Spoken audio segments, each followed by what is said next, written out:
Welcome to Car Breakdowns 101. I'm your Professor Ice-T.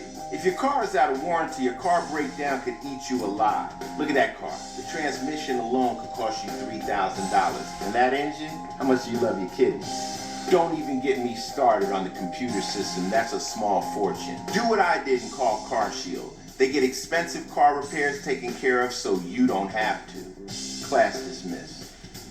Call 800-795-6410.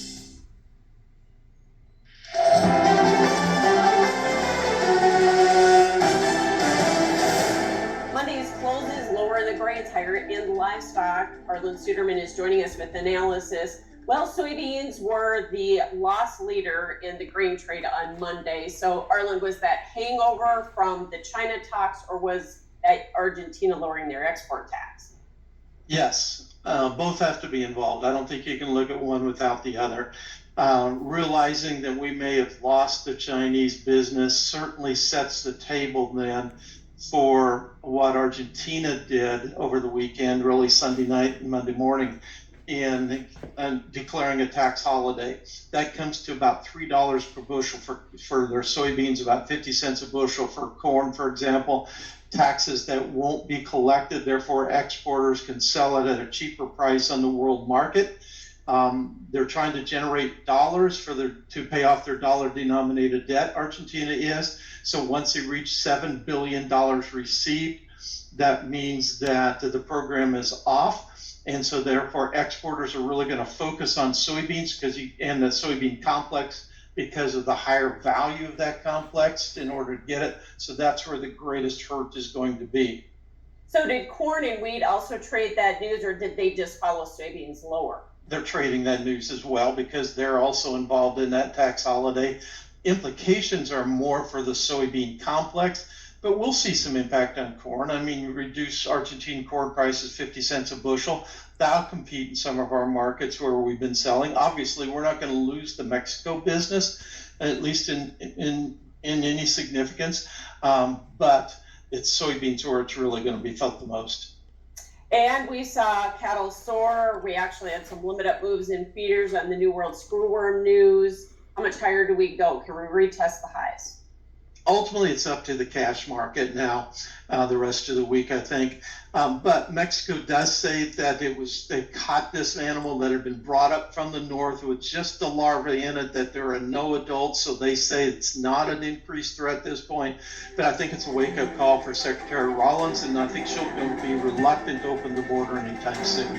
That'll probably keep things red hot. All right, thanks so much. Arlen Suderman with StoneX, and that is Markets Now.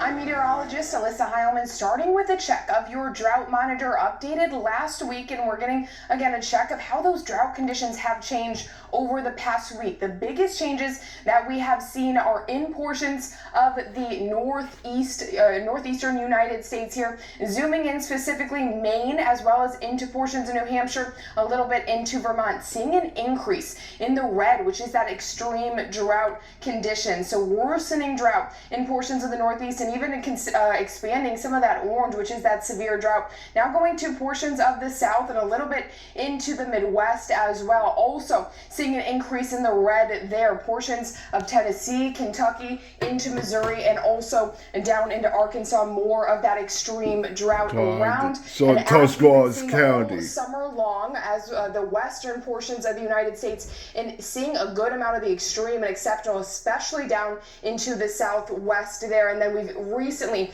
been seeing an increase in portions of the Northwest, the Pacific Northwest, Idaho, Montana, increasing with some of the extreme and exceptional droughts, and also into portions of Washington State. Now we'll look at our jet stream throughout the week. We're expecting to see a trough that's moving through portions of the northern United States. A cutoff low is going to impact northern Michigan, and that's going to bring a good amount of rainfall to the Midwest, to the Great Lakes, and then another cutoff low redeveloping there, also impacting the East Coast, and then turning back into a trough as that cutoff low again develops further into a trough there. But notice the western portions of the U.S., well, they're seeing a ridge of high pressure, and that's going to allow for some temperatures slightly above normal for those areas.